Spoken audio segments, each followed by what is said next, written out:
Desde lejos te añoro, aún en mis pupilas permanecen los recuerdos de mi infancia. Corríamos descalzos, llenos de sueños. Éramos tan felices en esa tierra tan sagrada. Recuerdo los atardeceres colgando de los árboles de guayaba, los escondites, tucaé y cinto escondido. Qué felices éramos y no lo sabíamos. Hoy, desde lejos solo me queda el recuerdo, la añoranza de algún día poder volver. Ya en otras tierras formé mi familia, pero en mi corazón, Paraguay, siempre te tendré.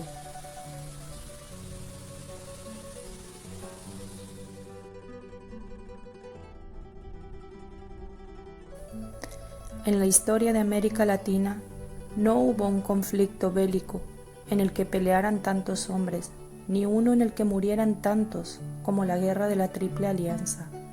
Argentina, Brasil y Uruguay perdieron a unos 120.000 hombres, pero la verdadera tragedia la vivió el país que enfrentó a estas tres potencias aliadas hace un siglo y medio. Paraguay, el perdedor de la contienda. Para este país no fue solo una derrota militar, fue una masacre que algunos historiadores consideran un genocidio.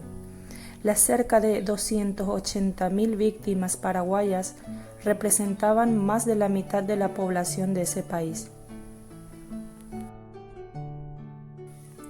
La peor guerra en la historia de América Latina tuvo su origen en un conflicto interno que surgió en Uruguay y que escaló rápidamente a nivel regional.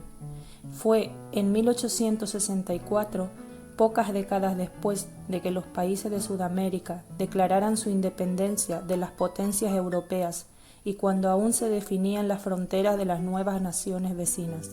El detonante que desencadenó todo fue la pelea entre los dos partidos tradicionales de Uruguay, el Partido Nacional, o Blanco, que gobernaba, y el Partido Colorado. El gobierno de Bernardo Prudencio Berro era el único aliado regional de Paraguay y le garantizaba una salida al mar. En cambio, los colorados, liderados por el general Venancio Flores, tenían el respaldo de Brasil. Por ello, cuando Flores, con ayuda de Brasil, encabezó una revolución para derrocar a Berro, el presidente paraguayo, el mariscal Francisco Solano López, decidió salir en defensa del gobierno uruguayo. Solano López ordenó la captura de un barco mercante brasileño e invadió la provincia brasileña de Mato Grosso, que Paraguay y Brasil se disputaban. Desde allí pretendía enviar a sus tropas hacia Uruguay, pero para ello necesitaba atravesar la provincia de Argentina de Corrientes. Fue así como entró en el conflicto este último país. El presidente argentino Bartolomé Mitre era aliado de los colorados uruguayos, al igual que Brasil. Por ello, se negó al pedido de Solano López de atravesar Corrientes, y cuando se invadió esa provincia, Argentina se sumó a Brasil y al nuevo gobierno uruguayo en contra de Paraguay. Parte del motivo por el cual la guerra de la Triple Alianza o Guerra del Paraguay fue tan sangrienta fue el pacto que hicieron Argentina, Brasil y Uruguay de no dar por terminado el conflicto hasta que se acabara con la vida de Francisco Solano López. Esto hizo que la guerra continuara, aun cuando Paraguay ya había sido invadida y destrozada, gracias a la enorme disparidad entre el tamaño y el poder de fuego de las fuerzas aliadas y las paraguayas.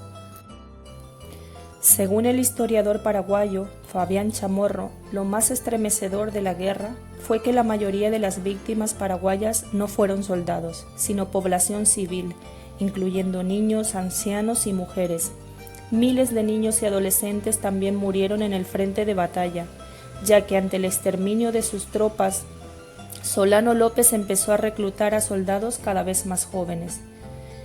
Estos niños y jóvenes habrían actuado como una barrera humana para que no avanzara el ejército.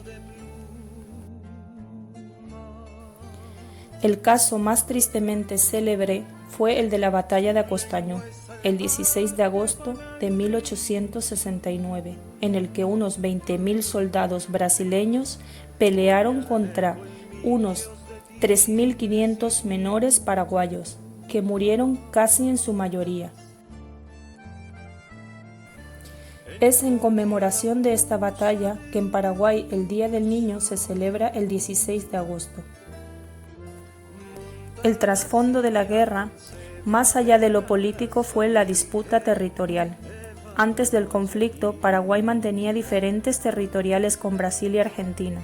Tras la guerra perdió gran parte del territorio que reclamaba, que según Chamorro representaba más de 150.000 kilómetros cuadrados y más del 25% del territorio que Paraguay consideraba como propio.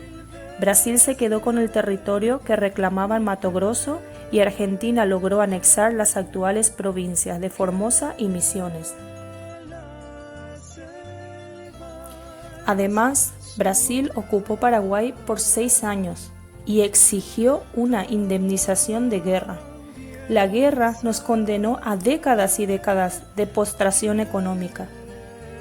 Devastó el país y de alguna manera Paraguay nunca se recuperó del todo de eso. Nunca tuvo un apoyo de parte de los aliados para volver a florecer económicamente. Y demográficamente la catástrofe fue gigantesca. Una de las consecuencias indirectas de la guerra, según Chamorro, fue que Paraguay no tuvo la migración a gran escala que tuvieron las vecinas Argentina, Brasil y Uruguay.